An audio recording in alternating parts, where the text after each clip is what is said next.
سيدنا ومولانا محمد وعلى آل سيدنا ومولانا محمد وبارك وسلم.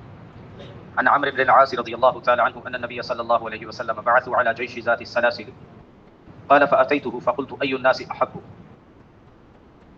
أحب إليك؟ قال عائشة. قلت من الرجال؟ قال أبوها. قلت ثم من؟ قال عمر.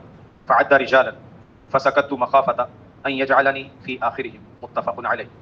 حضرت سیدنا عمرو بن العاص رضی اللہ تعالیٰ عنہ بیان کرتے ہیں کہ اللہ کے نبی صلی اللہ علیہ وسلم نے انہیں غزوہ ذات السلاسل میں امیر بنا کے بھیجا، حضرت عمرو بن العاص. تو جب ان کو امیر بنایا، یہ اللہ کے نبی صلی اللہ علیہ وسلم کی خدمت میں حاضر ہوئے، کافی سارے باتیں ہوتی رہی. پھر پوچھا کہ آپ کو لوگوں میں سب سے زیادہ کون پسند ہے، کون محبوب ہے؟ نبی علیہ الصلوۃ والسلام نے ارشاد فرمایا عائشہ. پھر پوچھا اور مردوں میں سے؟ کہا کہ عائشہ کا باپ. یعنی یہاں پہ بھی حضرت عائشہ ہی کا تذکرہ کیا، ورنہ ابو بکر بھی کہہ سکتے تھے. حضرت عائشہ کا تذکرہ کیا. پھر پوچھا حضرت عمرو بن العاص نے اس کے بعد کون؟ پھر انہوں نے کہا اس کے بعد عمر. تو یوں کئی سارے لوگوں کا نام لیتے رہے. حضرت سیدنا عمرو بن العاص نے ان لوگوں کا نام تو نہیں ذکر کیا، بس اتنا کہا. پھر کئی سارے لوگ گنوائے. پھر اس کے بعد ثم من کہہ کے جو میں پوچھ رہا تھا پھر کون پھر کون، تو میں چپ ہو گیا کہ ایسا نہ ہو میری باری سب سے اخیر میں آئے. اس وجہ سے پھر میں چپ ہو گیا. تو اصل بتانا مقصد یہ تھا کہ مردوں میں سب سے زیادہ محبت سیدنا ابو بکر صدیق رضی اللہ تعالیٰ عنہ سے تھی.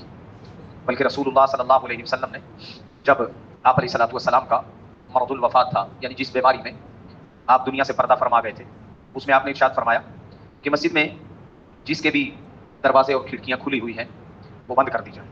صرف اور صرف ابو بکر کی کھڑکی کھلی رہے. اس جانب اللہ کے نبی صلی اللہ علیہ وسلم کا گھر تھا، اس جانب سیدنا صدیق اکبر رضی اللہ تعالیٰ عنہ کا آمنے سامنے تھے. اور بھی صحابہ کے یوں گھر بنے ہوئے تھے، اس جانب بھی. اور کھڑکیاں ایک ایک دروازہ مسجد میں کھلتا تھا. مسجد میں آنا جانا تھا. بعض اوقات گھروں میں ایک دوسرے کے گھروں میں آنے جانے کے لیے ادھر سے ہی چلے جاتے تھے، لیکن ایسا کبھی کبھار ہوتا تھا. تو آپ علیہ الصلوۃ والسلام نے سب کی کھڑکیاں، سب کے دروازے بند کروا دیے. صرف ارشاد فرمایا اگر کھڑکی کھلی رہے گی صرف ابو بکر کی، بس اس کی کھڑکی کھلی رہے، باقی سارے کے سارے کھڑکیاں دروازے وہ بند کروا دیے جائیں. یہ اللہ کے نبی صلی اللہ علیہ وسلم کا سیدنا صدیق اکبر کے ساتھ تعلق اور ان کے اوپر اعتماد تھا. اللہ رب العزت ان کے ساتھ ہمیں بھرپور عقیدت نصیب فرمائے.